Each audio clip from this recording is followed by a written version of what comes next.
जय हिंद दोस्तों, मैं सचिन सर, इकोनॉमिक्स।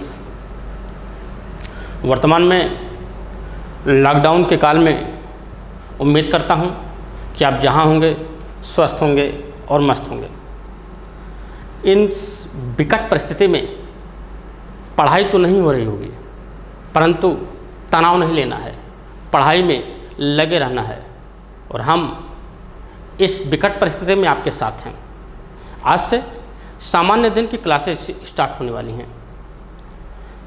इस क्लास के स्टार्ट करने के पहले कुछ बेसिक बिंदुओं पर चर्चा आवश्यक है कि सिविल सेवा है क्या, सिविल सेवा में किन पुस्तकों को तैयारी का आधार बनाया जाए, एनसीईआरटी पढ़ने का सही तरीका क्या होना चाहिए, किस मंथली मैगजीन को पढ़ा जाना चाहिए और इसके साथ साथ यूपीएससी और यूपीपीएससी के सिलेबस में बेसिक अंतर क्या है, इन सभी बातों पर चर्चा किया जाएगा।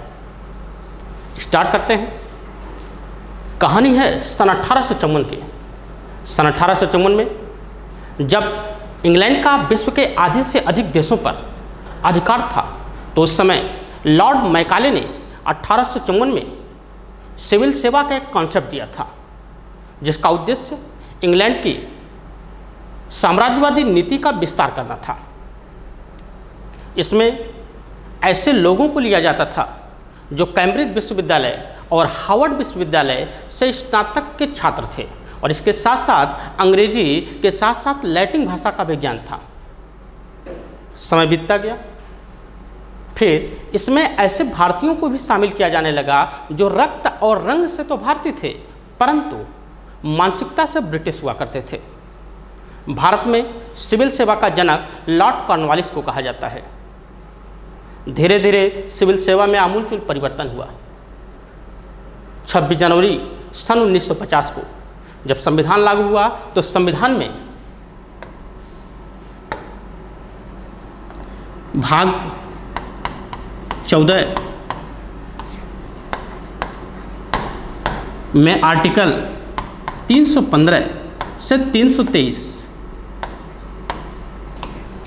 के मध्य संघ लोक सेवा आयोग और राज्य लोक सेवा आयोग का उल्लेख किया गया। यह तो थी बेसिक बातें। अब यूपीपीएससी और यूपीएससी के सिलेबस में बेसिक अंतर क्या है, यह जानते हैं।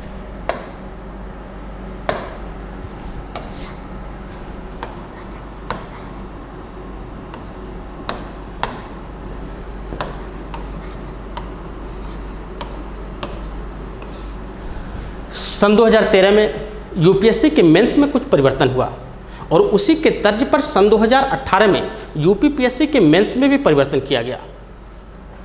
यूपीएससी के मेंस में कुल 9 पेपर होते हैं, वहीं यूपीपीएससी के मेंस में 8 पेपर होते हैं। यूपीएससी का मेंस कुल 1750 नंबर का होता है, जबकि यूपीपीएससी का मेंस कुल 1500 नंबर का होता है। यूपीएससी के मेंस में सामान्य अध्ययन की भूमिका 1000 नंबर की होती है, जबकि यूपीपीएससी के मेंस में सामान्य अध्ययन की भूमिका 800 नंबर की होती है। यानी सामान्य अध्ययन यूपीएससी या यूपीपीएससी के दृष्टिकोण से देखा जाए तो एक अहम भूमिका अदा करता है।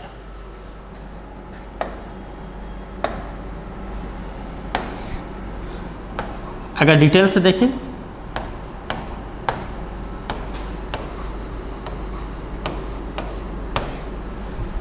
तो यूपीएससी में निबंध आपका 250 नंबर का होता है। जीएस के 4 पेपर सन 2013 से हो गए। जीएस का फर्स्ट पेपर जो 250 नंबर का होगा, जीएस का सेकंड पेपर जो 250 नंबर का, जीएस के थर्ड पेपर में 250 नंबर और जीएस का फोर्थ पेपर फिर 250 नंबर का होता है। यानी यह 1000 नंबर यूपीएससी में के मेंस में जीएस की भूमिका होती है। और सब्जेक्ट सन 2013 के बाद 2 के स्थान पे 1 कर दिया गया। इसमें से इसका फर्स्ट पेपर होता है वह भी 250 नंबर का, और सेकंड पेपर जो होगा वह भी 250 नंबर का। इसके साथ साथ इंग्लिश 300 नंबर का, और संविधान के 8वीं अनुसूची की 22 भाषाओं में से किसी एक भाषा को कंपल्सरी के रूप में रखा जाता है। चूँकि हम लोग उत्तर भारत में हैं, उत्तर भारतीय हिंदी रखते हैं, यह भी 300 नंबर का होता है। यानी यह 600 नंबर आपका क्वालिफाइंग होता है, यह मेंस में नहीं जुड़ता। जबकि पीसीएस की बात करें तो पीसीएस का निबंध जो होता है वह 150 नंबर का होता है। हिंदी भी 150 नंबर का होता है। जीएस की बात करें तो जीएस फर्स्ट पेपर जो यूपीएससी के तर्ज पर सन 2018 में परिवर्तित हुआ 200 नंबर।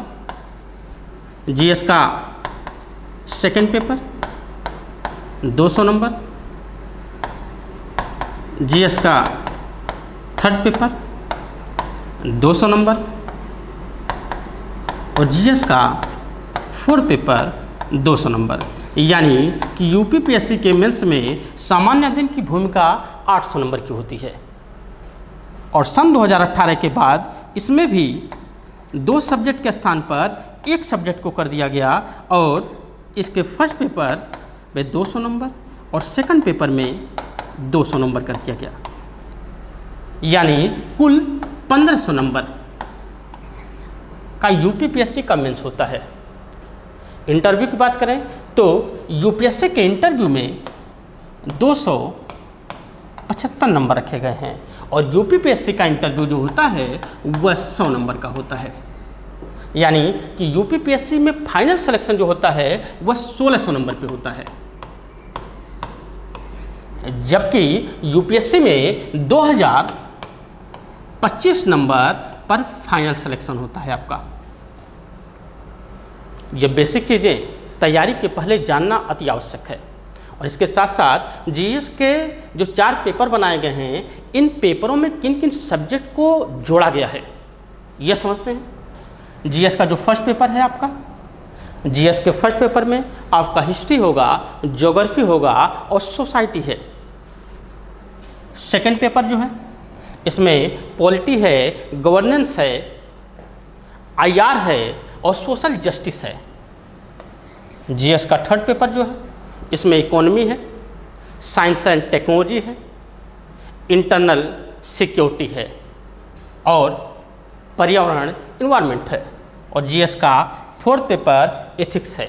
सेम यही सिलेबस यूपीपीसीएस में है, परंतु जीएस फर्स्ट, सेकंड, थर्ड और फोर्थ पेपर में यूपी स्पेशल की चीज़ें इसमें जुड़ जाएंगी। सिर्फ इतना अंतर है। अब सबसे इम्पोर्टेंट बात कि किन किताबों को सिविल सेवा का आधार बनाया जाए जीएस में, क्योंकि किताबों का अगर चयन बेहतर है तो आप समय की बचत कर सकते हैं, और अगर किताबों का चयन थोड़ा सा लीक से हट के हुआ तो इसका मतलब समय के साथ पैसा भी बर्बाद होगा आपका। याद रहे कि आप सिविल सेवा की तैयारी कर रहे हैं, न कि किसी यूनिवर्सिटी की एग्जाम की।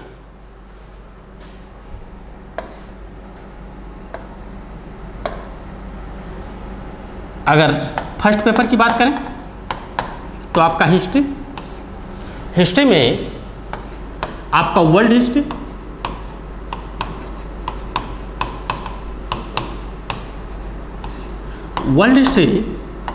दीनानाथ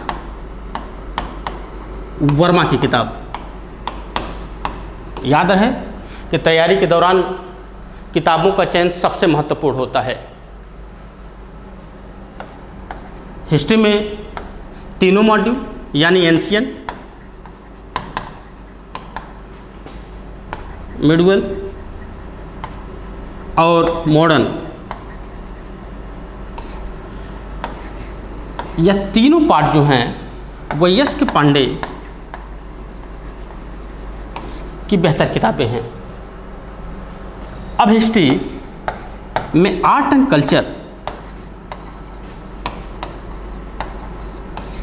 कल्चर की बात करें तो यह आर्ट एंड कल्चर नितिन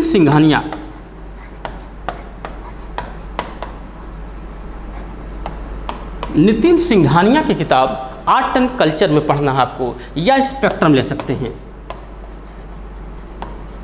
परंतु नितिन सिंघानिया की बेहतर किताब इसमें है। यह रहा आपका हिस्ट्री का। अगर ज्योग्राफी की बात करें,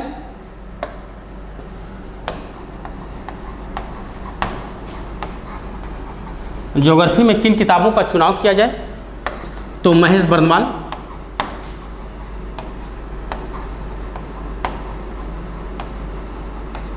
बर्नवाल सर की किताब, और इसके साथ साथ एक एटलस आपको लेना होगा। और अगर ज्योग्राफी सब्जेक्ट रखते हैं तो उसमें फिजिकल ज्योग्राफी आपका,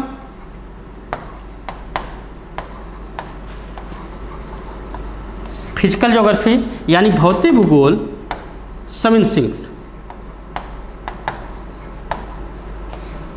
सिंह सर की, और इंडियन ज्योग्राफी जो होगा आपका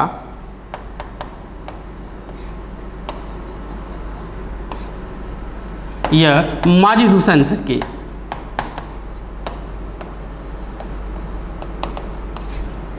किताबें बेहतर हैं। उसके साथ साथ अगर सेकंड पेपर के बारे में बात करें तो जीएस का सेकंड पेपर यानी पॉलिटी, आईआर,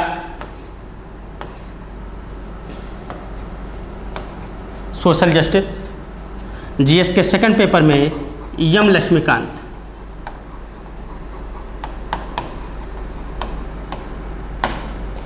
या सुभाष कश्यप सर की किताब ले सकते हैं।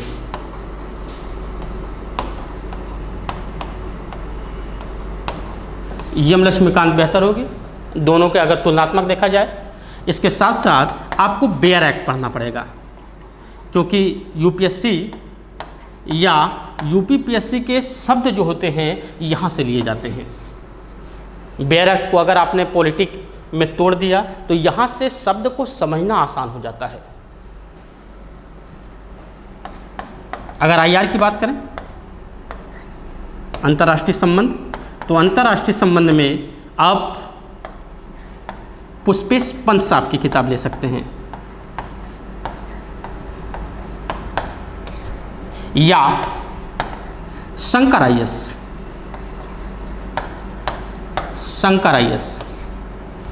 का बेहतरीन मैटर है। यह सेकंड पेपर की किताबों पर चर्चा हुई। अब अगर थर्ड पेपर जीएस का देखा जाए, जिसमें इंडियन इकोनॉमी है, साइंस एंड टेक्नोलॉजी है और पर्यावरण है, तो जीएस का थर्ड पेपर इकोनॉमी आपका रमेश सिंह, या आईसी ढिंगरा,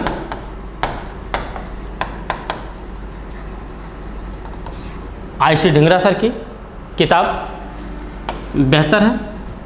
और साइंस में अगर देखा जाए थर्ड पेपर में साइंस एंड टेक्नोलॉजी, तो स्पेक्ट्रम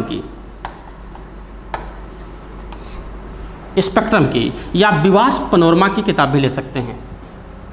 पर्यावरण की बात करें थर्ड पेपर में, तो पर्यावरण यानी इन्वायरमेंट इराक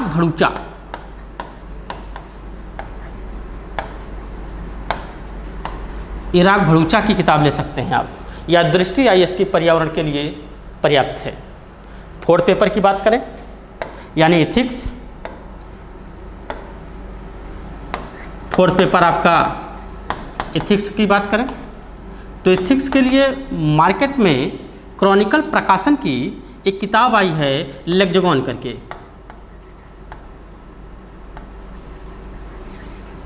लेक्सिकॉन करके एक किताब इथिक्स की आई है।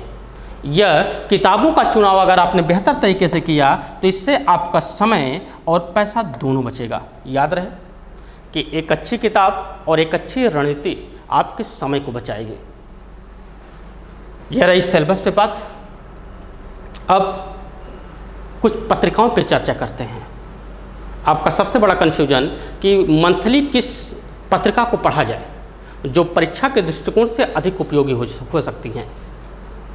तो मार्केट में ढेर सारी किताबें मिलती हैं, आपकी पत्रिकाएं हैं, परंतु उसमें से 5 पत्रिकाओं को अनिवार्य रूप से आपको मंथली पढ़ना होगा। जैसे योजना,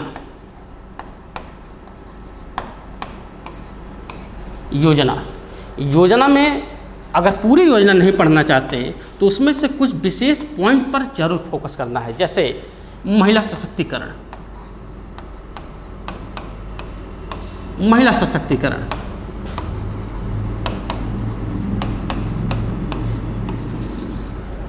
यह टॉपिक आपका हमेशा तैयार होना चाहिए। उसके साथ साथ ऊर्जा विकास, सरकार की ग्रामीण विकास संबंधित चलाई गई योजनाएं, और इसके साथ साथ आपका कृषि व उद्योग। इन अगर 4 टॉपिक को ध्यान में रखते हुए योजना को पढ़ा जाए तो योजना लाभदायक होगा। इसके साथ साथ कुरुक्षेत्र प्रमुख रूप से आपके ग्रामीण विकास और कृषि उद्योग से संबंधित ही पत्रिका है, जिसमें यह दोनों टॉपिक विस्तार से चर्चा की गई होगी। यह आपको निबंध में और जीएस के सब्जेक्ट में भी उपयोगी साबित होगा।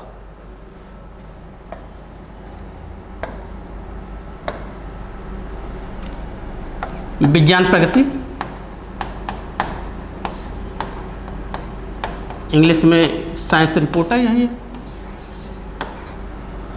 विज्ञान प्रगति 3rd पेपर को तो कवर करेगा ही, उसके साथ साथ नई तकनीकी, इसमें खास करके आपको इसरो, जैसे मंगलयान हुआ या सरकार की कोई नई तकनीकी निकली, इसरो और DRDO, इससे संबंधित इन दोनों संस्थाओं से संबंधित किसी प्रकार का अगर लेख दिया गया है तो उसको तैयार कर लें आप। यह विज्ञान प्रगति।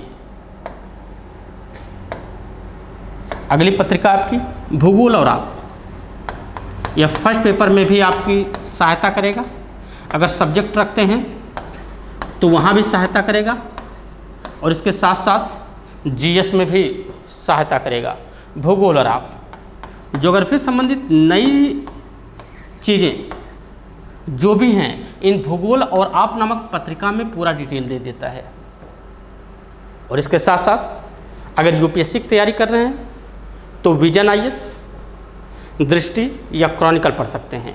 और अगर पीसीएस पीटी देख रहे हैं या मेंस देख रहे हैं तो यहाँ पीडी सबसे उपयोगी पत्रिका होगी, प्रतियोगिता दर्पण।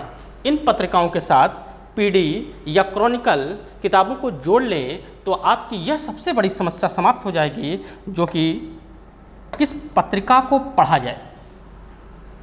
अब एनसीईआरटी पे बात करें कि एनसीईआरटी का पढ़ने का तरीका क्या होना चाहिए। 6 से 12 तक एनसीईआरटी लगातार बढ़ती चली जाती है।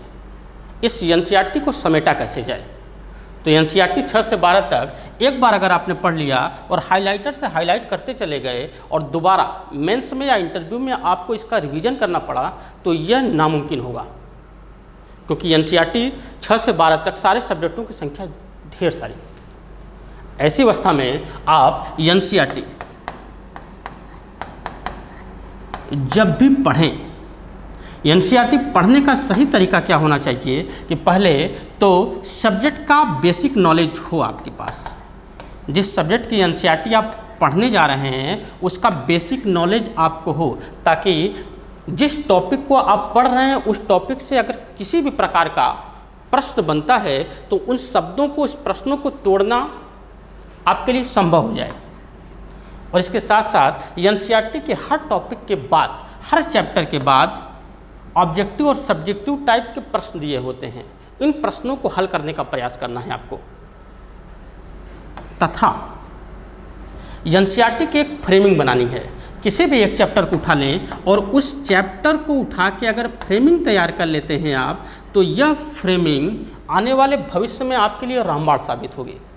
मतलब कि अगर एनसीईआरटी को फ्रेमिंग करते चले गए तो एनसीईआरटी की संख्या जरूर बढ़ेगी, परंतु फ्रेमिंग के दौरान आप नोट्स को आप समेट देंगे।